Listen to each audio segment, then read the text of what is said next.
Well, hi.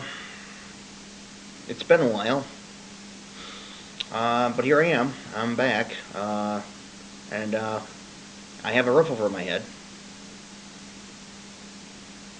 Um, it's better than living in a car, that's for sure.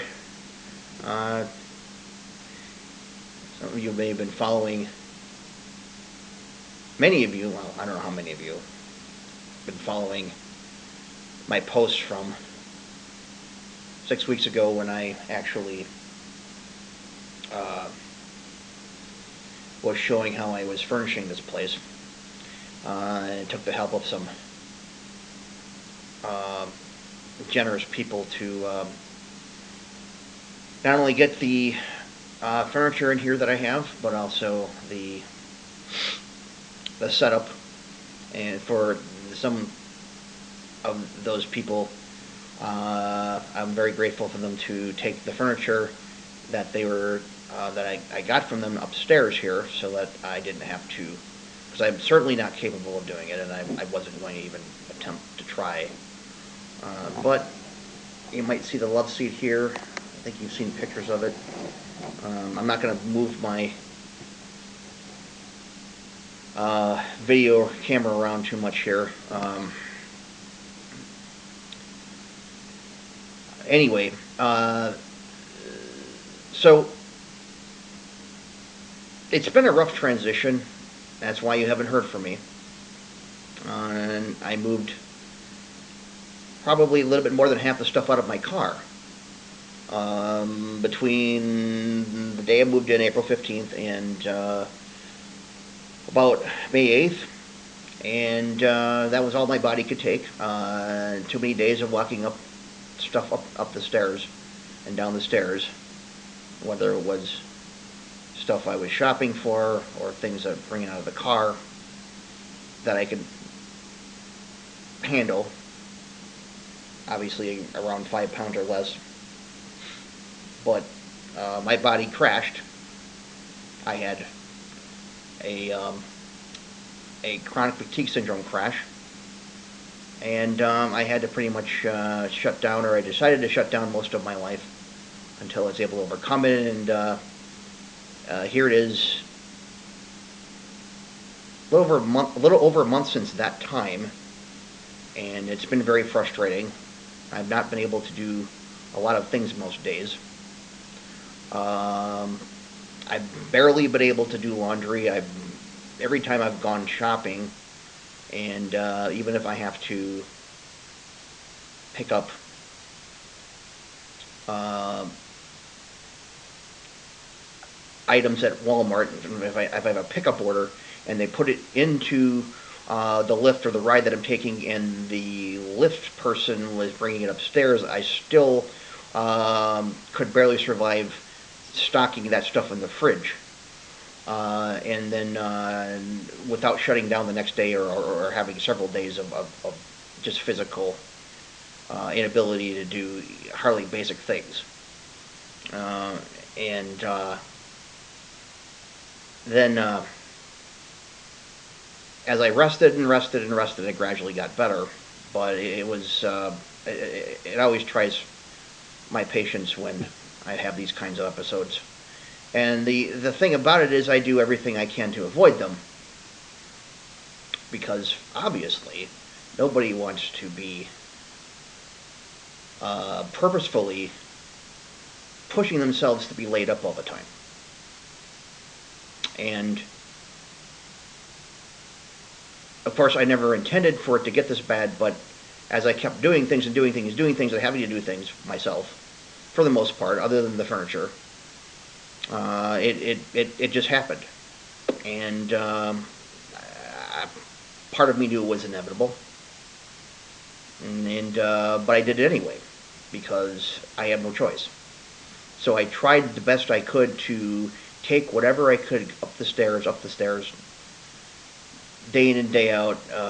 Some days I took less upstairs than others to try to get easy on me, but eventually, like all things that happen with people with ME/CFS, eventually, if they continue to do activities that overload their bodies day after day after day, eventually There comes a point when the body stops functioning or begins to shut down, physically unable to handle even the most remotely physical tasks.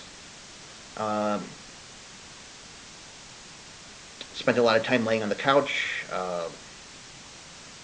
I took naps in the afternoon. Um, wasn't much I could do. I was in the I've been in the apartment probably, I'd say, 75% of the time. Even when the weather's gotten nice, I've not been able to go outside very much at all, unless I've absolutely had to. I would take the garbage out when I had to. Like I said, I'd go on a shopping trip, or if I take the bus anywhere, whether it was just a quick trip or a Walmart, because I have to transfer buses every time I go anywhere, because the buses come to my house, but they don't come back past it. I have to go around and transfer at the bus station. That would wear me out too and wipe me out for several days. And it's all just a matter of taking it easy on my body and letting it come around, because if I don't do that, then I will not come out of that crash. And I know this from nearly 5 years, 4.5 years of dealing with these types of episodes brought on by physically being pushed past my limits, which I am aware of and I know what my limits are. The problem is that because MECFS is such a horribly misunderstood and dismissed illness, the majority of the world doesn't understand what it is and what my limits are and why I have those limits. Even though I don't look like I'm a kind of person with big stocky guy who wouldn't have a problem lifting, 80 pounds, carrying it around, or 40 pounds up the stairs. Those days are gone. They're done. They left me in 2015. And this whole move is just another example of it. Extremely taxing, extremely physically. I don't want to say destructive is not the word, but wiping me out. I mean, totally destroying what fragile energy reserves I have in my body, if any. There really aren't a whole lot. I'm basically, like I said, the main symptom of MECFS is exhaustion. So basically, whether even on my best days, I'm running on fumes. But if I take time and manage the symptoms and the exhaustion, and get enough rest in between certain activities that I can still tolerate, which really aren't that many, I can live a life with the least amount of suffering possible, and that's my aim and goal with anything I do. The problem is that people get in the way when they don't understand or choose not to, or choose to be biased against what they see or perceive to be a guy who's getting around dealing with pain and exhaustion all the time just through sheer willpower, and choosing to believe that he's being lazy.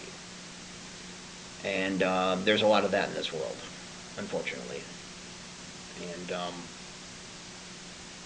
I'm going to spend a number of these videos upcoming tackling and attacking that sad and prejudiced notion about MECFS people with MECFS. I apologize.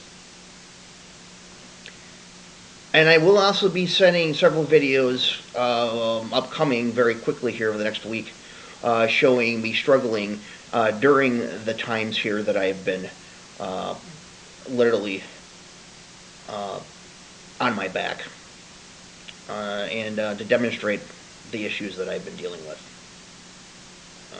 And that's going to be something that I'm going to be using to demonstrate plainly what happens to people like me who look quote-unquote normal, but actually are suffering from a very devastating physical medical illness. Not psychological, physical. And you can argue with that. You can bet against that. You can say what you want about it, but it's plainly not the case. Because believe you me, every single person, if you were to put every single person in this world who has MBCFS, whether they're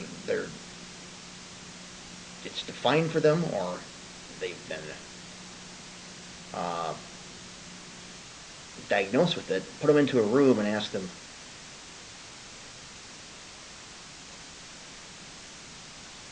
if they don't, if they prefer to do absolutely nothing, and if they had a chance or a choice, or do have a choice, do they put all of their energies into everything they do every day? They will tell you unequivocally, yes, they do. There's no holding back because those of us with MECFS, we, no matter what stage we're in, or how sick we are, or whether we can walk around, whether we can do, even hold down a part-time job, which is maybe a quarter, not even a quarter of the people who have it, or like most of us who are stricken and unable to physically carry out normal duties to the point where at least a quarter or more are bedridden. We do everything we can with the energy we have, and we truly desire to be unlocked from this prison. But that doesn't happen because the disease has no core treatments. Having said all that, now I can turn my. I'm getting tired, by the way, so I'm going to probably just start stalling here a little more and becoming. My thoughts are starting to slow down. Obviously, I'm beginning to drag and etc. But what I wanted to say was I have a birthday coming up on Monday, and the car that I had that I was living in for 6 months, the one that I had survived in and through an entire Wisconsin winter, harrowingly, as I would put it. I had that car. I had that car removed today. I had it taken to the salvage yard. The car's trashed, totally destroyed. It's not drivable. I think that I made that clear back before I moved in. But the price of steel right now is like anything else. All the other commodities is down in the dumps.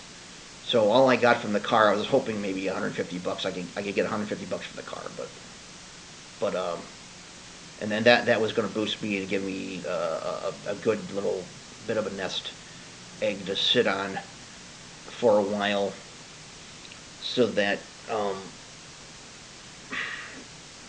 I have something available for me for absolute emergencies. So I could get a lift ride if I need to go somewhere, or if maybe order food out if I'm so physically down that I can't even prepare my own food. Things like that. If I go to a doctor's visit, little things, because I'm going to try to do what I can to get around the bus. And as I stated before, I'll be showing you in my videos, or to the bank, which is nearby, but I have to take the bus to the bank, and I have to do the same thing. I have to transfer the bus at the transfer center, and it'll take me an hour just to go to the bank, which the bank's right down the street. But at any rate, that's all those things are taxing on me. Uh, but to get to the point here, instead of 150 bucks, which would have been, I mean, I would have felt comfortable with that for a few months, several months maybe. I mean, probably a few months, because I had to do that. $150 would be great. I did laundry, household, I get a haircut, and then anything that I needed it for, emergency wise. Uh, so, but instead of $150, I landed up getting $30 for the vehicle, because that's all that the car was worth. It's a ton and a half car. They were generous to me. He came. The salvage yard came with the tow truck, and as a negotiation, they provided me $30 in cash. Um, so that's all I have. And by the time I catch up on everything that I need to buy for household this week, which will probably be 15 or $20, and then use the rest of it for laundry money, it'll be gone. So any of you out there, whether or not you think that I'm begging or whatever you think that I'm doing, I don't know, whatever perception you have of my asking for help. Uh, if you don't want to think about it in the manner of, well, he's begging again, he's groping for money again, he just sits around and does nothing. Help me out for my birthday then. Just uh, help me out with what you can, so I can at least I'll be able to survive here for a few months. And keeping in mind, that's all I can ask you. I'm going to see what I can do to make another. To go ahead and see if I need to make any appeals to people who know me, and maybe they can help me out, and I'll have to be begging for things publicly again. But here I am. I'm sitting here in my apartment. Uh, with no money. It's going to be at least a year and a half before anything is resolved with SSDI. And I'm now actually in the middle of two lawsuits. The first one I filed when about a year and a half ago. It was a federal suit based on ADA violations from my ex-employer, and that just passed through the other day. So I've had to scramble to get that caught up. And then I'm also in the middle of the one suit that I filed uh, late last fall. The one that now is the libel suit. And I am in the stages of bringing in more information and bringing in more activity into that case, because the people that I need to hold responsible for that, I need to go ahead and legally charge them. And at this time, again, that's the only thing that in the next year and a half to 2 years would be shows any promise of being helping me get out of the situation that I'm in, of being completely indigent and having absolutely nothing. Uh, and I feel that I'm not going to make any promises, that I'm not going to sit there here and tell you that I've got it made. I'm going to be rich from all these. I'm not. My entire intention with any of these lawsuits is not to get rich, or to fleece people. It is justice in my name, and also to get back what I lost from what's been done to me, and what's been how I've suffered, and what people have inadvertently or negligently done to me because of their own biases, and because they decided that I was just worth throwing away. And I'm not going to stand for that. I've never been a person to stand for that, and I won't stand for it this time. And I'm doing everything in my power with both lawsuits to argue and document and put forth all the legal and emotional, social, physical arguments that show that I was, I mean, it wasn't not just screwed over, but literally there were violations of things that went on in both cases that left me in the shambles that I ended up in over the winter, and still am fighting against right now. So